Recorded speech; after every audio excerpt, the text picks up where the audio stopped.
men of the 2nd Marine Division. We're now embarking on a full-scale amphibious operation after many months of intensive training.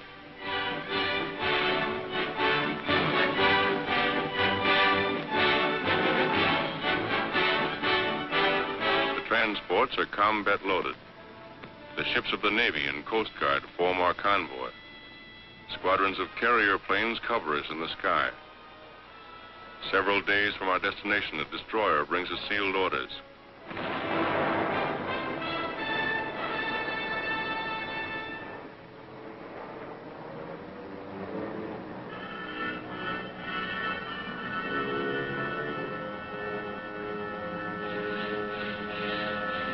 It won't be long now before we know where we're bound.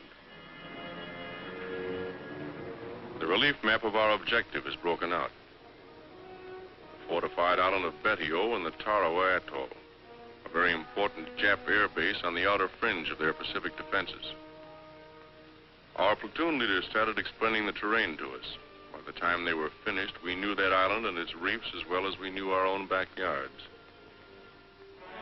We built more machine gun ammunition.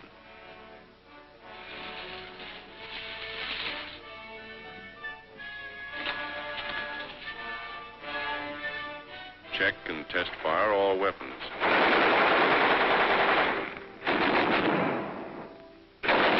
Exercise helped to relieve the tension.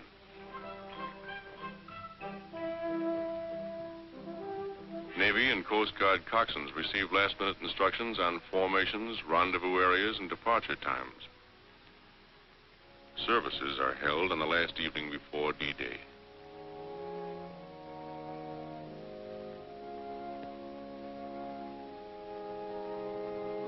We liked listening to Father Kelly.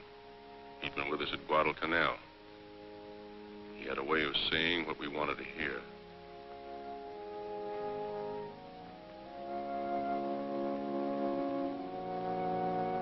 Many of these men were killed the following morning.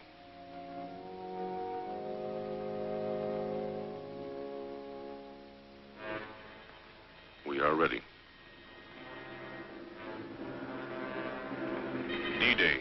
This is the day we attack.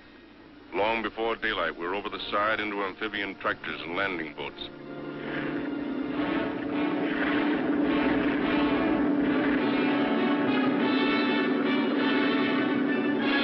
At daylight, our naval vessels open fire, and for 4 solid hours, they pound Tarawa with high explosives.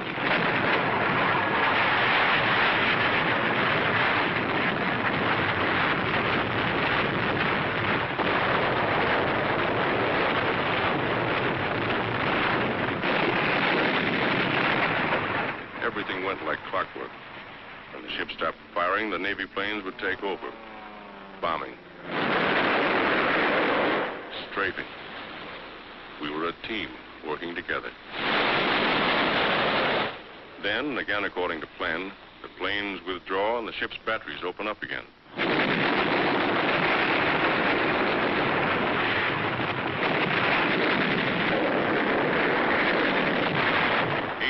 The hour we attack is getting close.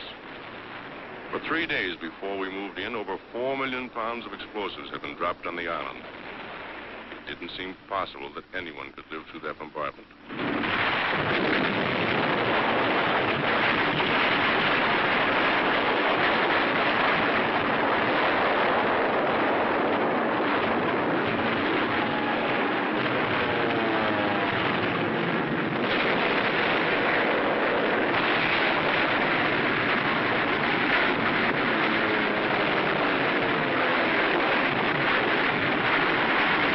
From this Jap hulk, machine guns constantly strafed our assault waves.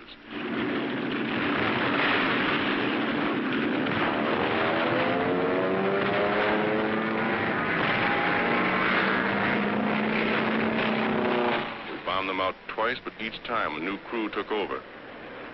One of our planes scores a direct hit.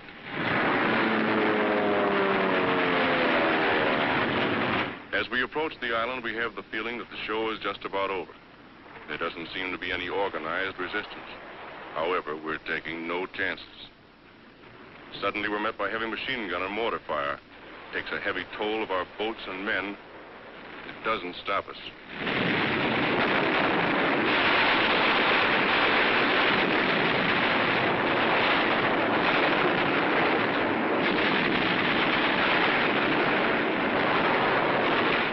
our way onto the beach.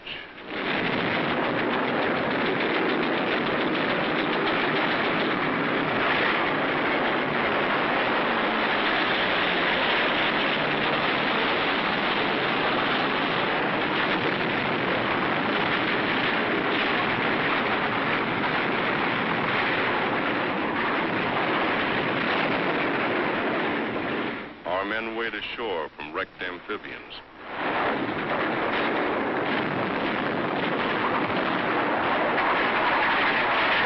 A long pier extending across the fringing reef gives protection to a lot of our boys on the way in. We have a pretty good toehold on the beach, but Jap fire pins us down for hours.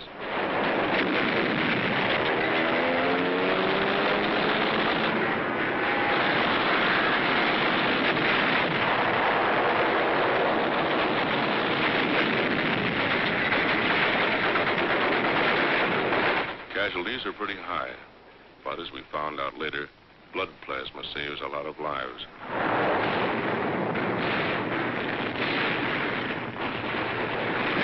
When reinforcements arrive, we start moving up.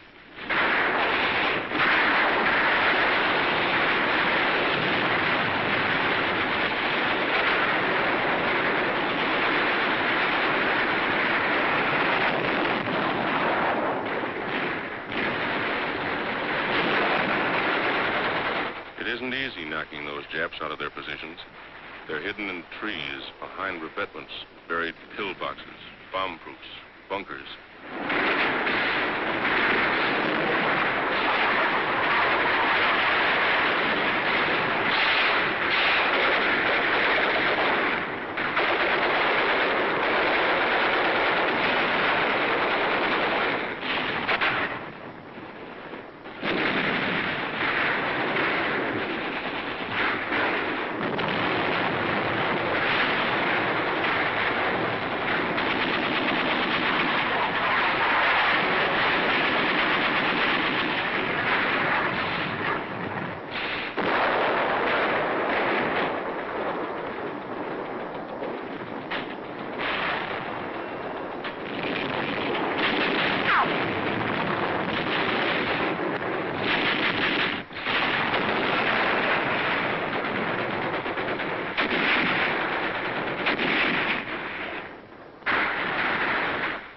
Hand grenades. We use all the firepower we have to blast them out. Our rifle fire is deadly.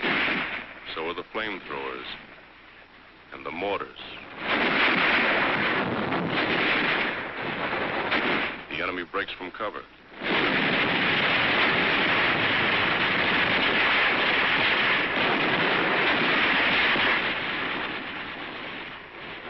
It's tough getting them out of places like this.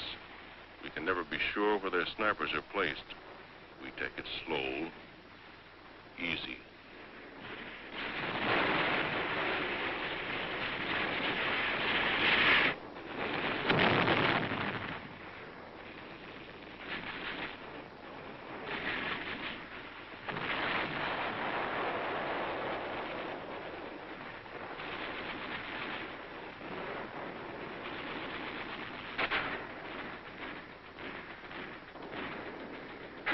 This bunker is giving us plenty of trouble. We have orders to clean it out.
savage fighters.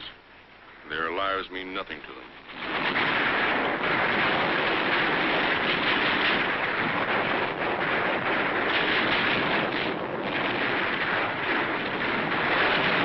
One of our boys is hit.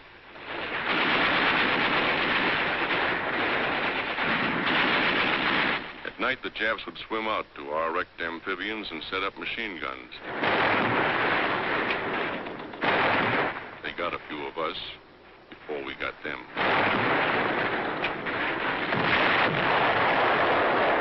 Commanding officer of the assault troops confers with his staff. One of our medium tanks remains in operation.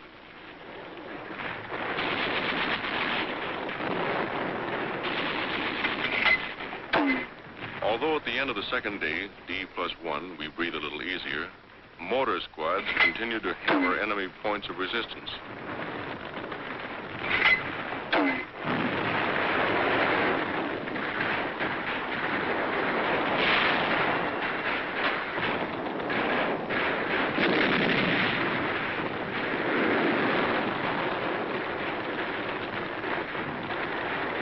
By this time, we know the Japs are licked.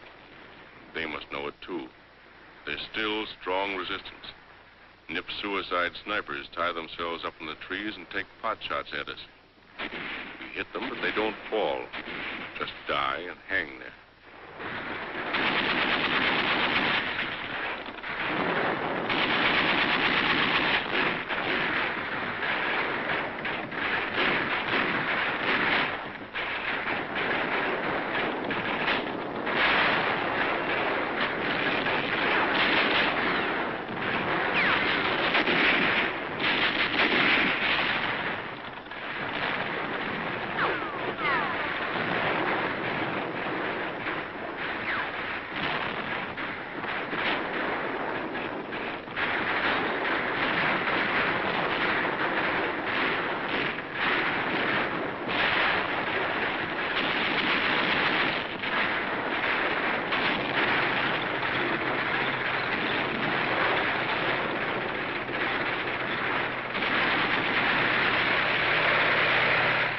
Tank moves up the airstrip.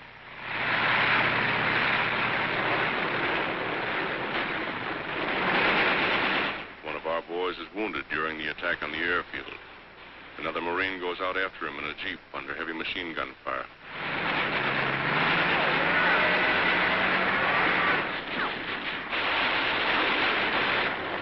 Back at the beach, there's constant activity. Amphibians tow in fresh supplies, food, ammunition, guns.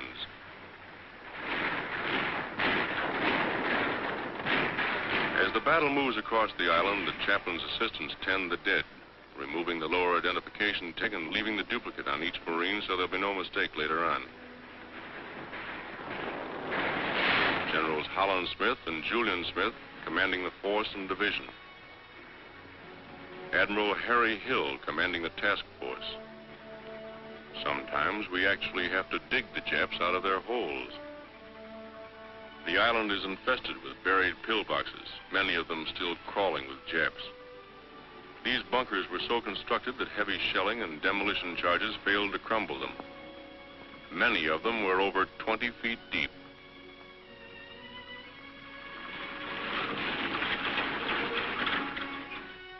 Our first prisoners.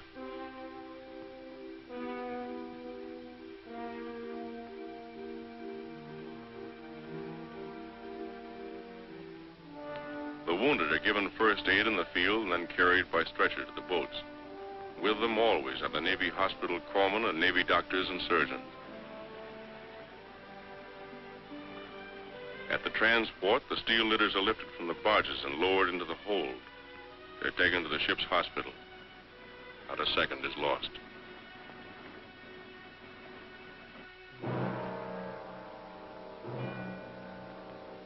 These are Marine dead. This is the price we have to pay for a war we didn't want. And before it's over, there'll be more dead on other battlefields.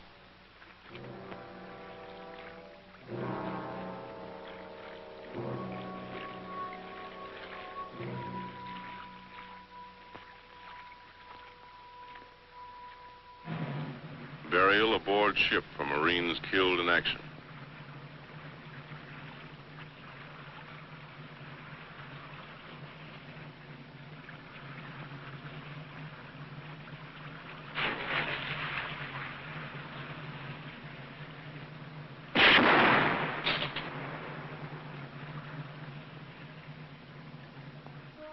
Just to make sure they're not concealing weapons, the prisoners are lined up and their clothes cut away. We gave them new ones later from their own dumps.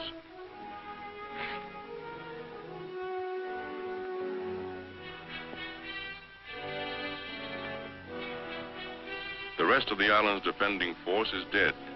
None escaped. Tokyo once boasted that it would cost 100,000 of our men to take Tarawa. We lost less than 1,000. The Japs over 4,000. A wounded Jap soldier. We took very few of these. Most of our prisoners were Korean laborers.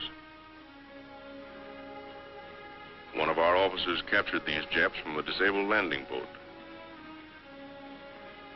Prisoners carry their own wounded to the pier for evacuation. Captured Jap water. This is the first chance the boys have had to wash since they got on the island. Gunfire from our warships knocked these big guns out early in the bombardment. These were English Vickers guns captured by the Japs in Singapore.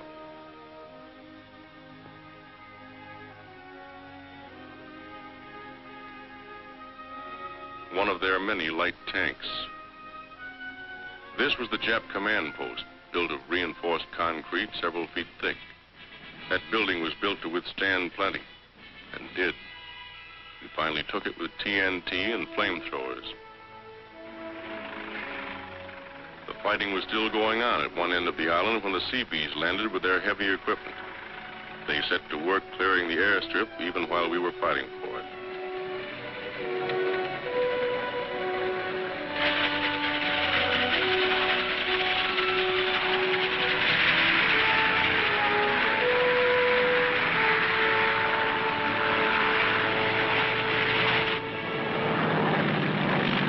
The first plane landed just 24 hours after the Seabees had started to work.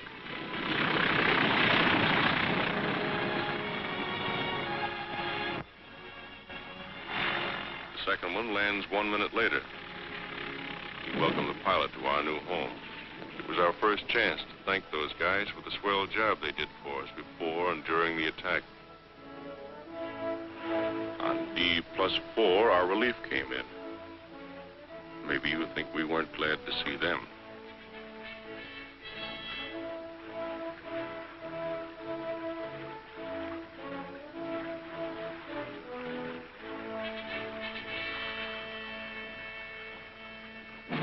I guess all of us knew from the first, no matter how tough the going was, that we'd take the island. Just the same, the day the colors were run up on this palm tree and flew for the first time over Tarawa, we got a lump in our throats. We were mighty proud.